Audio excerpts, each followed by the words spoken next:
Chapter 7. Some guidelines for the entire family. Importance of a happy family life cannot be stressed enough. By following some simple guidelines, members of a family can transform the environment of their entire household into a heavenly one. These guidelines are suitable in modern small families too, especially with regards to interaction with grandparents, near relations, and among the spouses who often tend to treat marriage like a social contract and give priority to their professional interests over the family. Avoid misunderstandings. The main reason for increase in strife in families is unwarranted reservation. We usually mix very well and converse openly with outsiders, but remain reserved with our family members and talk to them very little. Few families can be found nowadays in which members talk to each other candidly about what is there in their minds.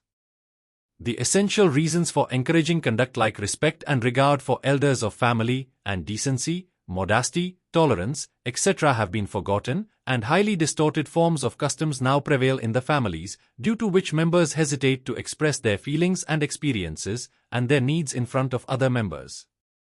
The result of this uncommunicativeness is that people begin to fail to understand each other. Any expression of difference of opinion begins to be looked upon as disobedience, disregard, or opposition. This is very wrong. Self-governance in families. If a decision has to be taken in the family, opinion of all men and women who are mature enough to have opinions must be taken. All must be given a chance to express what they want and what they lack. If we want some decision to be taken our way, we must present its case with substantial, or justifying, preamble, logical arguments and supporting examples, so that all members find it agreeable. Everyone at home must feel that a work was done because he/she desired so. Just as it is necessary to take agreement of people while governing a democratic country, in the same way it is necessary to respect the views and suggestions of family members for running a family. When family members agree to the management of the family, peace and happiness would prevail. When a country is governed through political self-governance, there is a lot of peace and progress. The same is true when there is self-governance in the family too. Members of a family should not feel that someone's dictate is being enforced upon them. Instead, they should feel that whatever policies are adopted are for everyone's welfare, are formulated with discretion and after taking everyone's opinion into account, and that the family is being managed aptly with affection and care. Whichever family adopts these simple and natural principles remains happy and contented. Suggestions for women in family.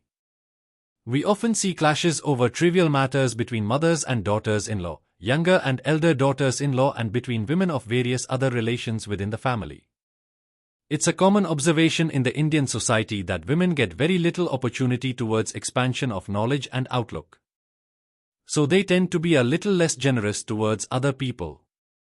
Though undoubtedly women are way ahead of men in terms of their ability to love and sacrifice, but often these feelings get totally limited to their own husband and children. Not much of these are then left for others in the family and outside.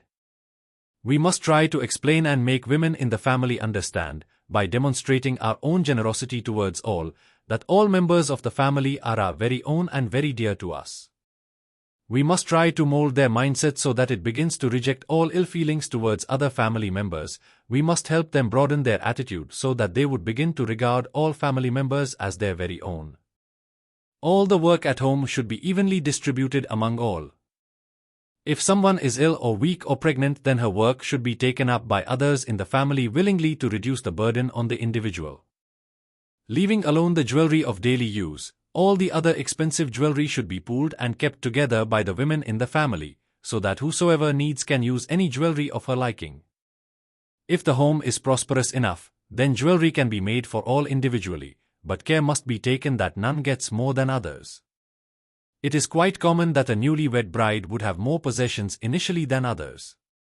For the initial years they must be allowed to have them till they find themselves comfortable and become one with the family.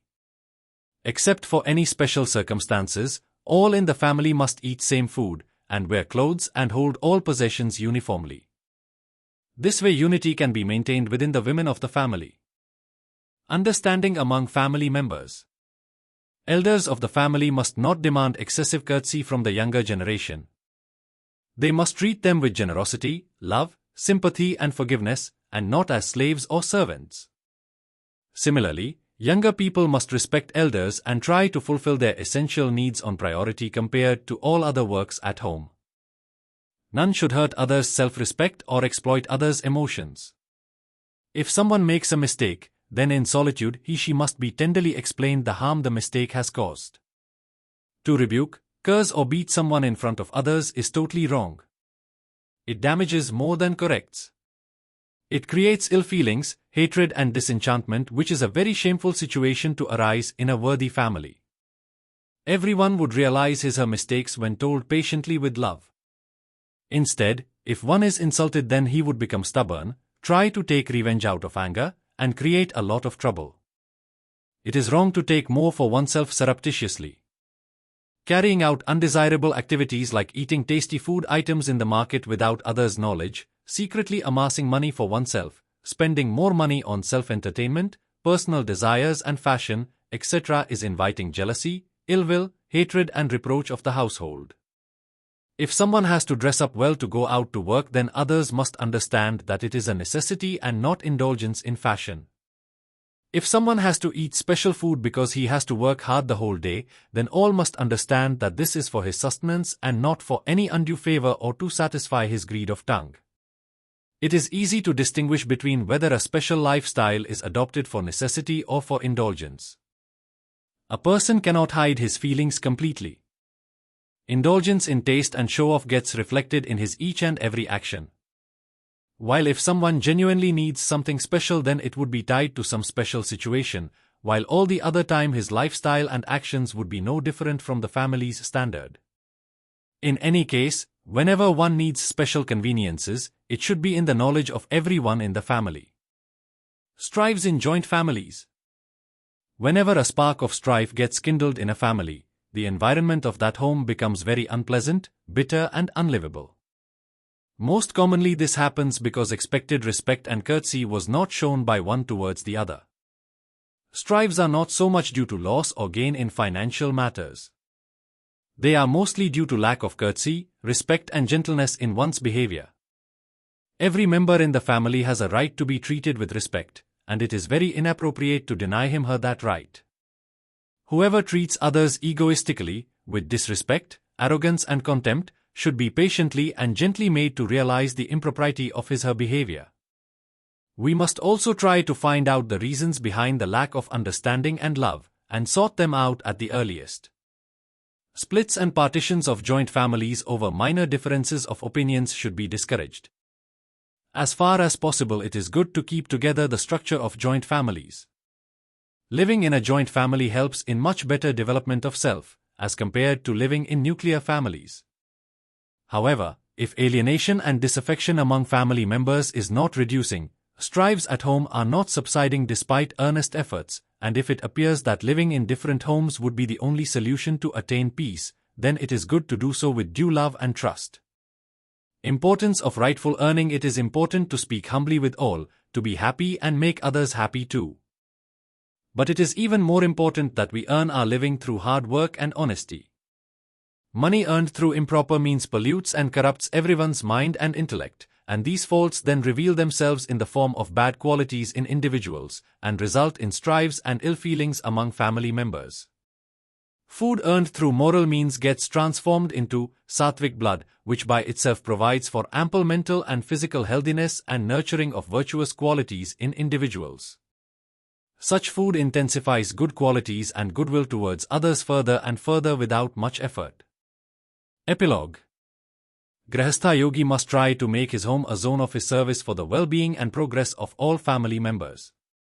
He must render his household duties seeing a perfect reflection of the Almighty in his family members, and he must try to adorn them with the qualities of internal and external purity.